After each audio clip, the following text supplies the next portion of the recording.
Good morning friends. Chemical and paint second year वालों के लिए मैं आज टाइप्स ऑफ बॉलर में एक कॉकरनर बॉलर लेके आया हूँ कि कॉकरनर बॉलर क्या होता है, वो दिखने में कैसा होता है, उसकी वर्किंग प्रोसेस कैसी होती है। तो देखिए स्टार्ट करते हैं कि कॉकरनर बॉलर जो है एक वर्टिकल मल्टी ट्यूबुलर बॉलर होता है। ठीक, वो एक स्फेरिकल शेप का बना हुआ होता है। जैसे कि देखिए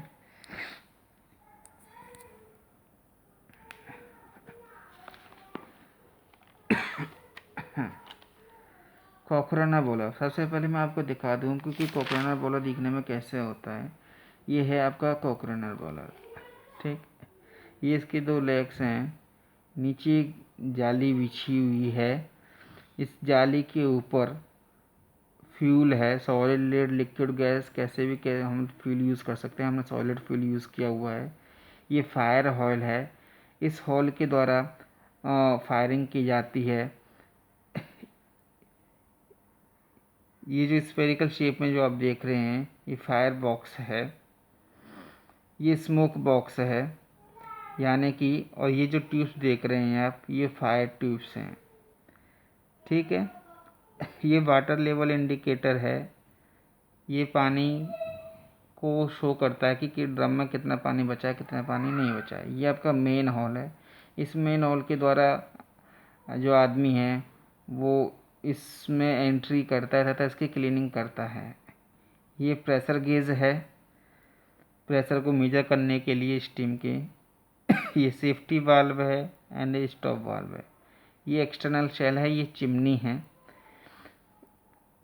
स्मोक बॉक्स है, जो फ्लू गैसेस हैं, अनबर्न कंबस्चन है, वो इस स्मोक बॉक्स में से होते हुए चिमनी के द्वारा बाहर निकल जाता है। तो ये हमारा कॉकरनर बॉलर है। तो देखिए इसके बारे में मैंने खुद से डिटेल्स में बनाया है, लिखा भी है कि Cochran boiler is a type of fire tube boiler. ठीक, क्योंकि इसमें जो ट्यूब्स में जो फ्लो हो रहा है वो फ्लू गैसेस यानी फायर फ्लो हो रहा है, इसलिए इसको फायर ट्यूब बॉलर बोला जाता है। इट्स सिंपल वर्टिकल बॉलर, यह एक सिंपली वर्टिकल बॉलर है। Cochran boiler are found in small plant requiring small quantities of steam and where floor area is limited. यानी कि कॉकरनर बॉलर की आवश्यकता हमें वहाँ पर प्राप्त होती है जहाँ पर छोटे छोटे प्लांट में कम स्टीम की आवश्यकता हो और तथा कम एरिया की आवश्यकता हो, वहाँ पर कॉकरनर बॉलर यूज़ किया जाता है। कॉकरनर बॉलर इज़ वर्टिकल है, मल्टी ट्यूबुलर है, कई सारी ट्यूब्स फायर ट्यूब्स इसके अंदर हैं। इंटरनली फायर है, इंटरनली फायर हो रहा है ना कि एक्सटर्नली फायर हो रहा है।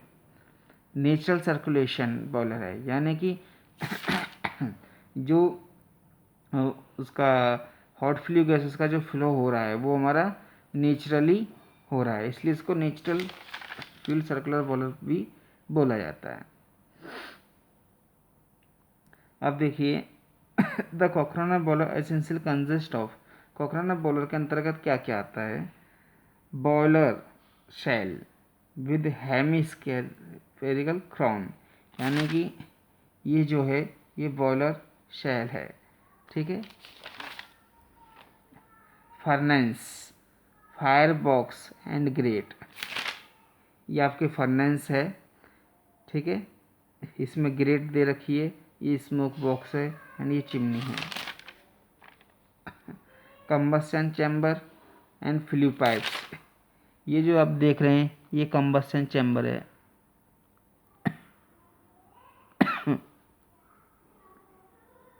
कंबस्शन चैम्बर है, ये फ्लू पाइप्स हैं। स्मोक बॉक्स एंड चिमनी, ये आपका स्मोक बॉक्स हो गया, ये आपका चिमनी हो गया। Pressure gauge, water level indicator, safety valve, stop valve, manhole, blow off cock, feed check valve, fire hole, great.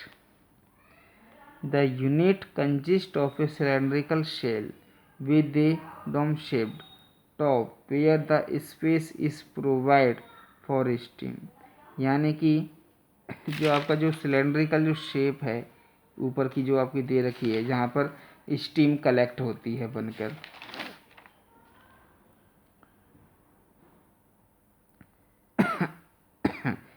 यानी इस बॉल के अंदर सिलेंड्रिकल शेल होता है विद डोम शेप में जहाँ पर स्टीम प्रोवाइड की होती है. The shell is formed of steel plate.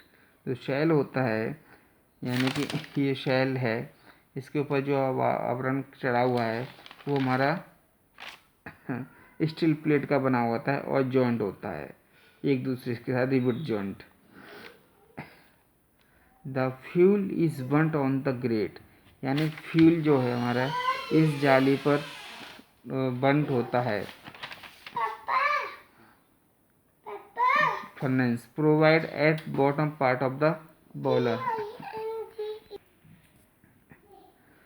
यानी द फ्यूल जो हमारा है जाली के ऊपर हम फ्यूल को रख कर सॉलिड को फ्यूल को रख कर उसको जलाया जाता है फर्नेस में. Bottom part of the boiler यानी बॉयलर का जो ये जो बॉयलर है इसके जो नीचे का जो पोर्शन है उस पोर्शन में फर्नेस में जाली के ऊपर उस सॉलिड फ्यूल को रखकर उसको जलाया जाता है. अब देखिए the fire box is hemispherical. जो फायर बॉक्स है ये वाला जो फायर बॉक्स है ये हेमिस्फेरिकल शेप का बना हुआ है. आप देख रहे हैं ये हेमिस्फेरिकल शेप का बना हुआ है. So that the unburned fuel if any deflected back to the grate and complete combustion is achieved. यानी कि जो भी हम कंबशन करते हैं तो अनबर्न कंबशन रह जाता है तो इस हेमिस्फेरिकल शेप से वो अगर वापस डिफ्लेक्ट होता है तथा पूर्ण रूप से कंबशन उसका होता है. द खोल ऑन बर्निंग प्रोड्यूस. जब हमारा खोल जलता है तो जलने पर produce hot flue gases produce होती हैं. And these hot product of the combustion from fire box enter through the small flu pipe into the combustion chamber. यानी कि यहाँ पर जो हमारा फ्यूल जलेगा उस फ्यूल जलने से जो भी हमारे हॉट फ्लू गैसेस हमें प्रोड्यूस होंगी वो हॉट फ्लू गैसेस यहाँ से निकल के इन फ्लू ट्यूब में से पास होंगी तथा स्मोक बॉक्स में इकट्ठी होकर एक चिमनी के द्वारा बाहर निकल जाएंगी. The hot gases passing through the horizontal smoke tubes give their heat to the water and convert into the steam. जब ये हॉट फ्लू गैसेस पानी के संपर्क में आएंगी तो पानी हमारा हीट होगा, बॉयल होगा. बॉयल होने के बाद में वो स्टीम बनना शुरू होगा तथा स्टीम हमारी ऊपर वाली बात यहाँ पे इस जगह पर इकट्ठी होगी तथा स्टॉप वाल्व सेफ्टी वाल्व के द्वारा बाहर यूजर्स के लिए निकाल दी जाएगी. Which gets accumulated in the upper portion. यानी ऊपर वाले पोर्शन में जमा होगी of the shell from where it can be supply to the user. The flue tubes are generally of 65.5 mm external dia. जो फ्लू ट्यूब्स होती हैं उनका जो डाया है ये जो फ्लू ट्यूब्स का जो डाया है हमारा कितना है हमारा 65.5 mm का डाया है. And area 165 in number. Finally, the flue gases are discharged to the atmosphere through the smoke box and chimney.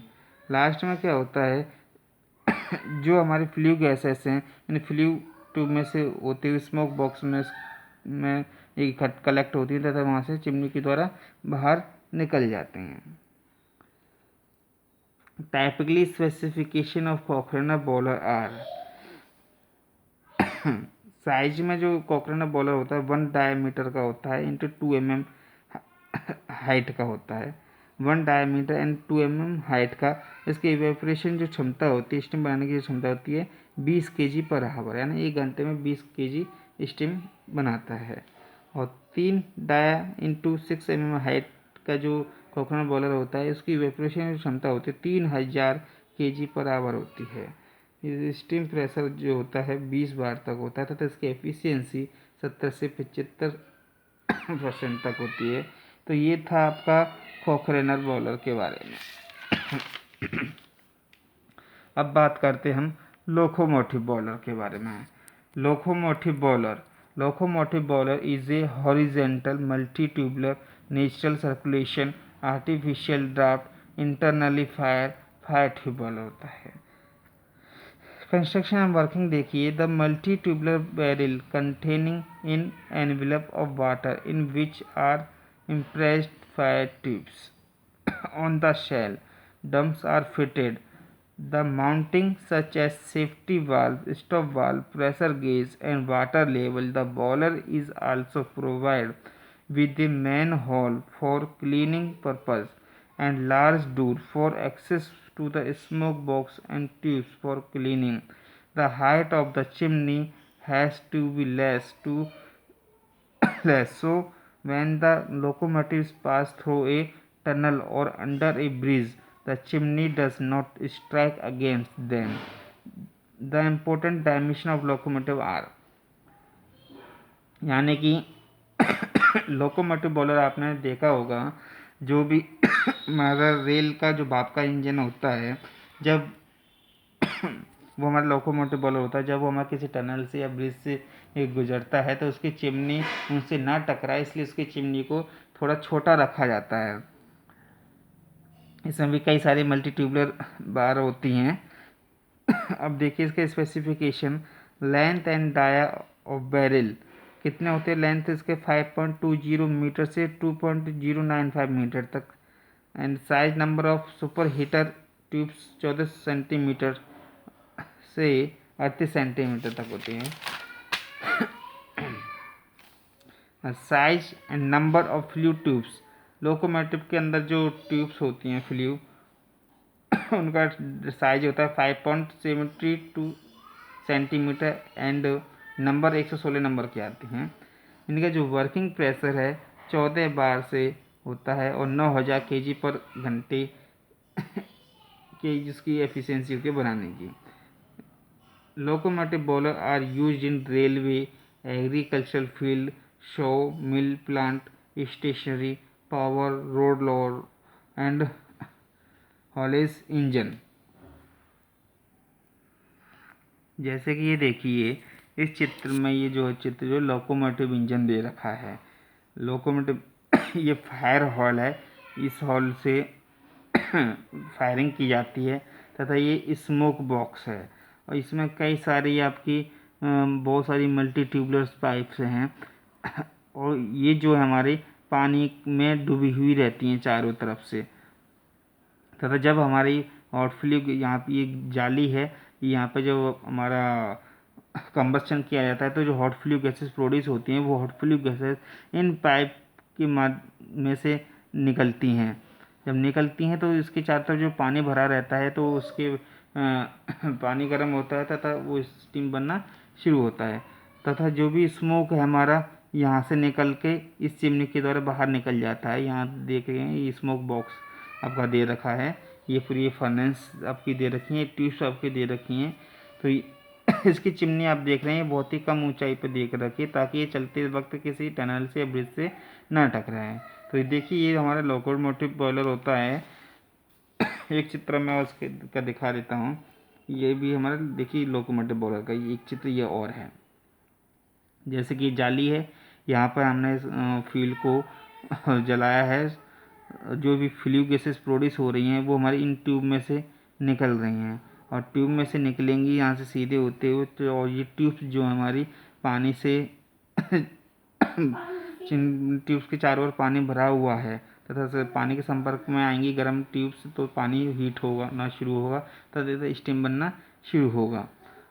अब जो हॉट फ्लू गैसेस हैं हमारी इन फ्लू ट्यूब में से निकलते हुए इसमें यहाँ पर एकत्रित हो जाती हैं तथा यहाँ पे एकत्रित होकर हमारी ये छोटी सी चिमनी दे रखी है, यहाँ से फ्लू गैसेस चिमनी के द्वारा फ्लू गैसेस हमारी बाहर निकल जाती हैं। तथा इसमें आप वाटर गेज भी दे रखा है वाटर को शो करने के लिए कि कितना पानी इस ड्रम के अंदर रह गया है। सेफ्टी वाल्व भी दे रखा है, इसमें रेगुलेटर भी दे रखा है, सुपर हीटर भी दे रखा है। जो भी हर बॉयलर में आएगा आपका सेफ्टी वाल्व, फायर ऑयल, देखिए फायर ऑयल दे रखा है, मेन हॉल दे रखा है। यहाँ पर से स्मोक बॉक्स है, इस जगह एक मेन हॉल होता है जहाँ पे इसकी क्लीनिंग की जाती है। तो ये हो गया हमारा लोकोमोटिव बॉयलर। इसी प्रकार से वाटर ट्यूब बॉयलर्स के बारे में भी मैं आपको बताऊंगा बाद में। अब चलते हैं हम guidelines for a choice of a new boiler, यानी कि जब हम कोई नया बॉयलर खरीदने के लिए जाते हैं तो इस बॉयलर को खरीदने से पहले हमें किन किन बातों का ध्यान रखना चाहिए। ये बहुत ही विशेष इंपॉर्टेंट है, आपका 5 नंबर में पेपर में आता ही आता है। तो देखिए, before making a choice for a types of boiler for a new installation the following factor are given, यानी कि जब भी हम कोई नया बॉयलर खरीदने जाते हैं तो कुछ फैक्टर्स हैं जो हमें याद रखने पड़ते हैं। जैसे rate of steam generation, how much steam पर हावर इज़ रिक्वायर्ड, यानी कि कितनी हमें स्टीम की आवश्यकता है हमें अपने प्लांट के लिए, उस हिसाब से कितना वो घंटे में कितने स्टीम बनाएगा, उस हिसाब से हमें रेट ऑफ स्टीम जनरेशन की आवश्यकता पड़ती है। The pressure at which the boiler is required to operate the quality of steam required, यानी कि जो स्टीम हमें चाहिए वो हमें कैसी स्टीम चाहिए, वेट स्टीम चाहिए, ड्राई स्टीम चाहिए, सुपर हीटेड स्टीम चाहिए। ये बॉयलर पर डिपेंड करता है कि बॉयलर को कौन प्रकार की स्टीम बना सकता है। अब तीसरे नंबर में आता है types of fuel to be use, यानी कि बॉयलर के अंदर कौन सा फ्यूल यूज़ कर सकते हैं, सॉलिड में, लिक्विड में या गैस में। अभी भी तक मैंने जो भी फ्यूल इसमें यूज़ किया है बॉयलर में, लोकोमोटिव में या कॉकरेन बॉयलर में, उसमें मैंने सॉलिड फ्यूल यूज़ किया है। Space available for erection and the height of the building, यानी कि कितना स्पेस वो बॉयलर घेरेगा, कितना बड़ा बॉयलर हमें चाहिए। Comparatively low initial cost operating and maintenance cost, यानी इसकी initial cost, operating cost, maintenance cost कम आए, इस चीज़ का हमें ध्यान रखना चाहिए। और easily acceptably for erection repair, आसानी से उसे मेंटेनेंस हो सके, उसका रिपेयरिंग हो सके उसके। अब बताया था initial cost, installation cost and maintenance cost of the boiler should not be high, यानी कि उसकी इनिशियल कॉस्ट है हमारी, मेंटेनेंस कॉस्ट है हमारी, ज़्यादा नहीं होनी चाहिए, हमारे बजट में होनी चाहिए। The boiler should be light in weight, should need least amount of bricks works construction and should occupy small floor area, यानी कि ज़्यादा एरिया को नहीं घिरा हुआ होना चाहिए। वेट में ज़्यादा हैवी नहीं होना चाहिए, लाइट ही होना चाहिए। अब आता है the different part of the boiler should be easily approach for repairing, जब भी हम उसकी रिपेयरिंग करें तो हर उसके जो पार्ट्स हैं बॉयलर के वो हमें ईजिली मार्केट में अवेलेबल हो जाएँ। The boiler should have only minimum joint, यानी जो बॉयलर है उसके जो जॉइंट हैं कम से कम उसके जॉइंट होने चाहिए ताकि इसमें लीकेज की संभावना ना बनी रहे। तो ये तो थे हमारे guidelines for a good choice of a new boiler. और एक हो गया हमारा लोकोमोटिव बॉयलर के बारे में, ये हो गया कॉकरेनर बॉयलर के बारे में। आगे हम बताएंगे बॉयलर की माउंटिंग एंड एसेसरीज के बारे में।